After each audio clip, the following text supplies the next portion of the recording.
It was a Tuesday morning in April, a track championship meet in Frisco, Texas.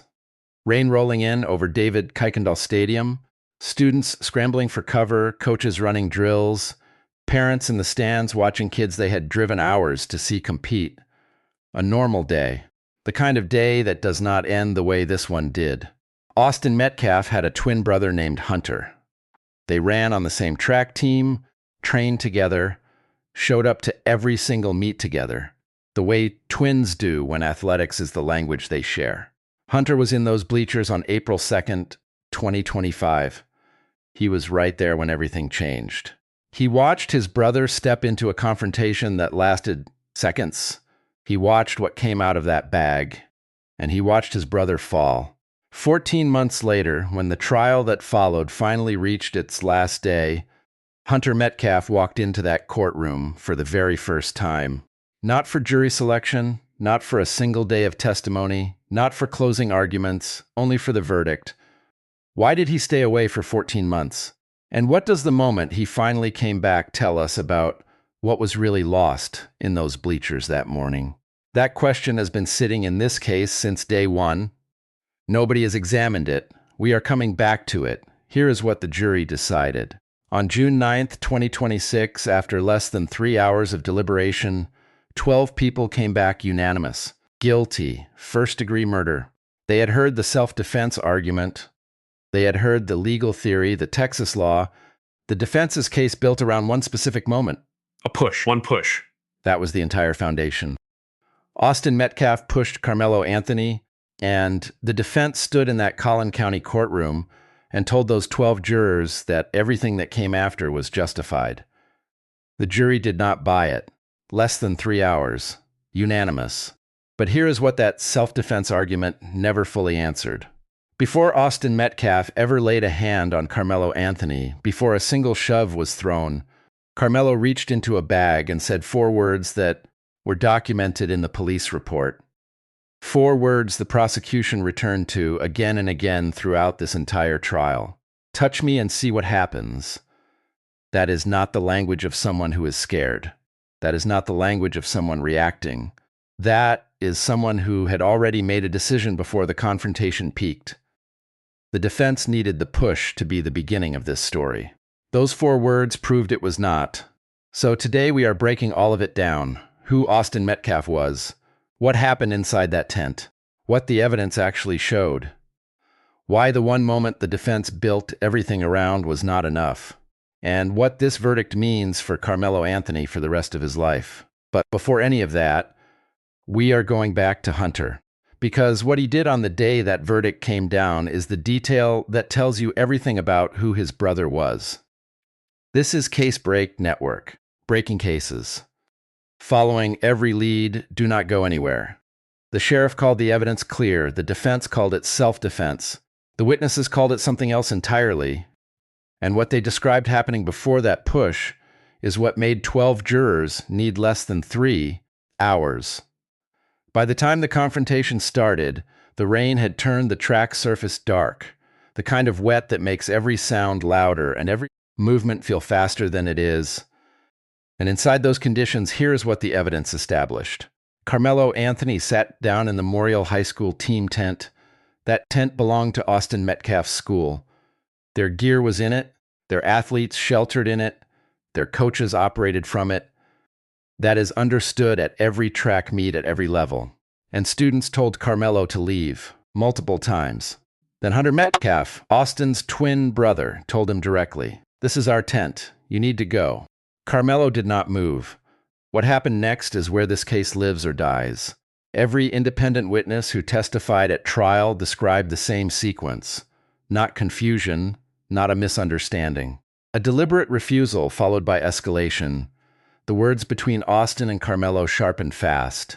The argument built in the way arguments build when 2 teenage boys with something to prove are standing in front of peers who are watching every second, and then Karmelo Anthony reached into a bag. And this is where it gets complicated. The defense called what came next a reaction. They called the push the triggering event. The moment Karmelo had no choice. But the witnesses described someone who reached into that bag before Austin Metcalf raised a hand. before the push. Before physical contact of any kind, the defense needed the bag to come after the push. The witnesses put it before. And you cannot build a self-defense argument on a sequence the witnesses will not give you.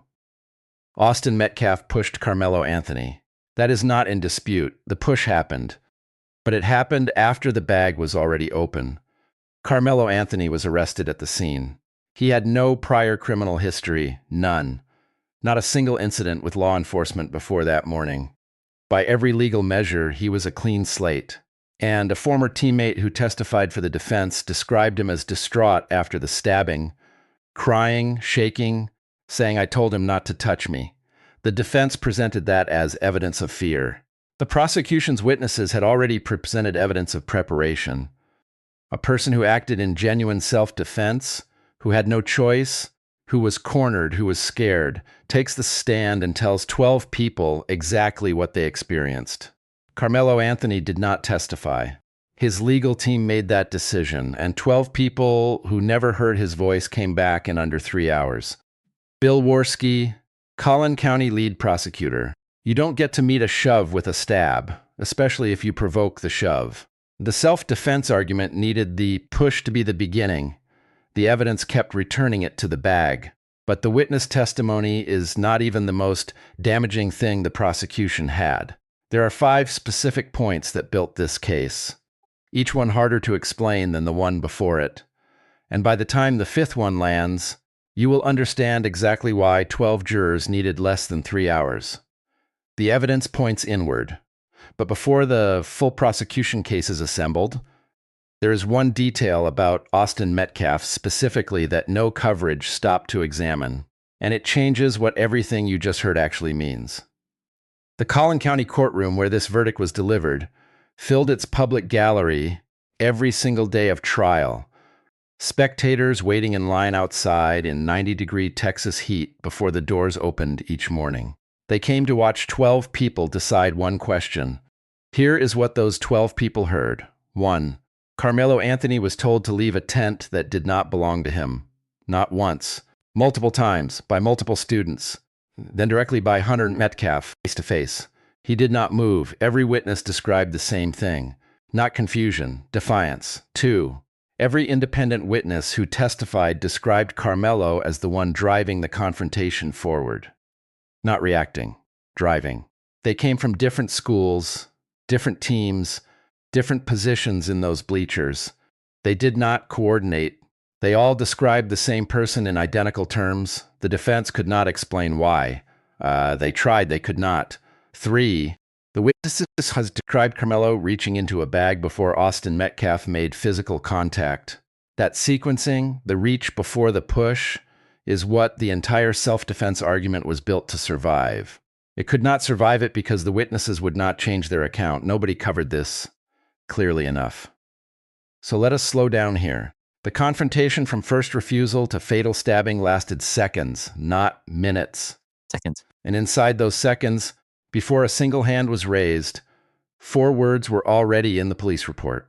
That is not a reaction. That is a preparation. And that distinction is exactly what 12 jurors spent less than 3 hours deciding. 4. Touch me and see what happens. Documented. On record. Delivered before the push. Bill Worski, Collin County lead prosecutor, told that jury directly, "You don't get to meet a shove with a stab, especially if you provoke the shove." Under Texas law, the right to self-defense does not extend to someone who created the dangerous situation. Those 4 words created it. The push came after. That is provocation. And provocation collapses a self-defense claim from the inside. 5. Austin Metcalf pushed Karmelo Anthony. 1 push. That is what the defense called the triggering event, the thing that justified everything that followed. But the jury had already heard the refusal to leave, the consistent independent accounts, the reach into the bag, and the 4 documented words. 12 people went into that deliberation room carrying all of it. They came back unanimous. The push was not the beginning of this story. It was the answer to everything Karmelo Anthony had already done. That detail should not matter more than the eyewitness testimony or the documented threat or the unanimous verdict. But it does. Because Austin Metcalf was not just a track athlete or a case number or a name on a court document. He was Hunter's twin, the person Hunter trained beside, competed with, and showed up for at every single meet. Whatever Austin was building on that track, Hunter was building it too. And when Karmelo Anthony pulled that knife, he did not just end Austin's race. He made sure Hunter would finish every race for the rest of his life completely alone. Here is what the evidence established. Karmelo Anthony refused to leave a tent that did not belong to him. He escalated a confrontation in front of dozens of independent witnesses who all described the same sequence. He reached into a bag before Austin Metcalf touched him. He issued a verbal threat documented in the police report before a single hand was raised. And when Austin pushed him in response to that threat, Karmelo Anthony pulled a pocket knife and stabbed him in the chest. The jury heard all of it. They deliberated for less than 3 hours. The picture is clear. The jury decided what happened in that tent. What nobody has decided yet is what happens to Karmelo Anthony for the rest of his life, and whether any sentence a judge can deliver will mean anything to the family sitting in that courtroom who will never get their son back. If the defense built their entire case around the push, and those 4 words were already in the police report before Austin raised a hand, I want to know what you think. If Karmelo had taken that stand and explained those 4 words directly to the jury, does this verdict change? Leave it in the comments. Because I think that question gets at something this trial never fully resolved. But before we get to what this verdict costs Karmelo Anthony, there is one detail about who Austin Metcalf actually was before that morning that the trial never had time to fully say, and it changes what this verdict means. Austin Metcalf was a victim. Before he was a name in a case file or a photograph in a courtroom, he was a 17-year-old who showed up to every practice, to every meet, to every moment that required someone to step forward and not back down. That was who he was on every track he ever ran on. And that is exactly who he was on April 2nd, 2025, right up until the moment that instinct cost him everything. Outside the Collin County Courthouse on the day the verdict was delivered, supporters of Karmelo Anthony, who had been standing in 90-degree Texas heat all day, received the news before they had even made it inside. And the sound that came from that group reached the courtroom windows. Inside, a different sound, and a different reality about to begin.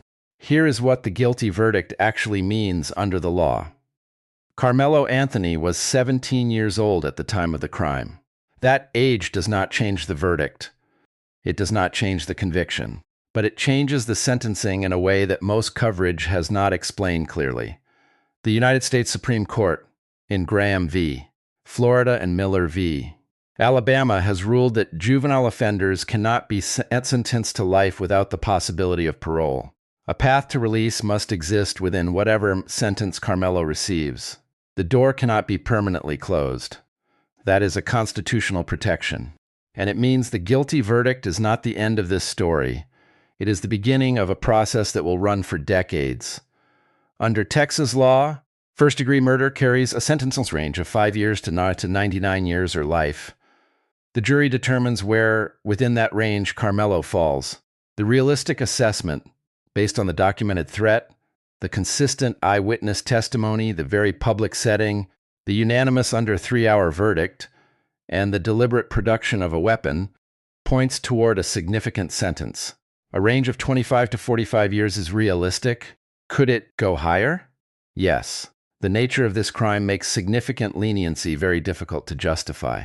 Austin showed up to every meet his entire athletic life, and his parents were in the stands on April 2nd, 2025, the same way they had always been, with no idea it was the last time. For a first-degree murder conviction in Texas, an offender must typically serve at least half their sentence before becoming eligible for parole consideration. A 30-year sentence means parole eligibility at age 34, at the earliest. And eligibility does not mean release. The Texas Board of Pardons and Paroles looks at behavior in prison, rehabilitation completed, the nature of the original crime, and the impact on the victim's family. The Metcalf family will have a voice in that room. Every time Karmelo Anthony's name comes before a parole board, Austin's parents, Hunter, they will be heard, and what they say will matter enormously. The sentencing phase began almost immediately after the verdict. The defense called one witness. Karmelo Anthony's mother, Kala Hayes Anthony, took that stand minutes after her son was convicted of murder. She told the jury she knows he is sorry. She told them he will always be her son. And then Bill Worski, Collin County lead prosecutor, asked her one question. Regardless of what happens, you realize he will still get to be part of your life. She said yes. That question landed in that courtroom like a weight, because Austin Metcalf will never be part of his family's life again. Not in any form. Not ever. If this case matters to you, if you believe every development deserves to be followed for the families still living inside it, subscribe to Case. Break network right now. Breaking cases, following every lead, because this story does not end at sentencing, and we will be here for every chapter that follows. The sentencing range is 5 years to 99. The jury decides where Karmelo Anthony lands inside that range. Based on everything you just heard, the documented threat, the consistent witnesses, the under 3-hour unanimous verdict, and the fact that he was 17 with no prior record, what number do you think they come back with? Drop it below. Because when that sentence is announced, I want to come back to this comment section and see who called it. The jury decided what Karmelo Anthony's life looks like for the next several decades, what no sentence can decide, what Hunter Metcalf does with the rest of his, and what it means that the only time he walked into that courtroom was the day 12 strangers told him his brother's life mattered. The investigation is active. The sentencing is coming. And somewhere in Frisco, Texas right now, the answer to the only question that has mattered since the hook is either being carried or it is still waiting to be set out. Loud. The track at David Kuykendall Stadium in Frisco, Texas is still there. The same surface, the same lanes, the same bleachers where a team tent was set up on a rainy Tuesday morning in April. And somewhere in that stadium right now, athletes are still training on it. The decision Austin Metcalf made to step forward when his brother had already been ignored, to do what he had always done on every track and every field he had ever competed on, may be the thing that made justice possible for Austin Metcalf. Because the jury did not just hear what Karmelo Anthony did. They heard who Austin was when he did it. And those are not the same thing. It is the following weekend. Hunter is on the infield at the next meet, going through the warm-up routine they have always done together. The same stretches, the same sequence, the same conversation before the first heat. Their parents are in the stands the way they always are. The weather is clear this time. No rain delay, no scramble for cover. Just a track meet on a Saturday morning, the kind their family has driven to dozens of times. Austin is supposed to be in the lane next to Hunter. He never made it to the next meet. The sentencing in the Karmelo Anthony case has not been delivered yet. When it is, we will be here, breaking it down, following every lead, staying with this story for the Metcalf family and for everyone watching who believes that what happened to Austin Metcalf deserves every minute of coverage it gets. Subscribe to Case Break Network now. Breaking cases, following every lead. Because this case is not over, and neither are we. Hunter Metcalf stayed away from that courtroom for 14 months. He came back for one word. I keep thinking about what that took and what it cost him to sit in that room. If you have followed this case from the beginning, I want to know, what do you think Hunter was feeling when that verdict came down? Leave it below. Because I do not think anyone has asked that question loudly enough. Austin Metcalf showed up the way he always had, and Hunter Metcalf has to live the rest of his life knowing that is exactly what happened.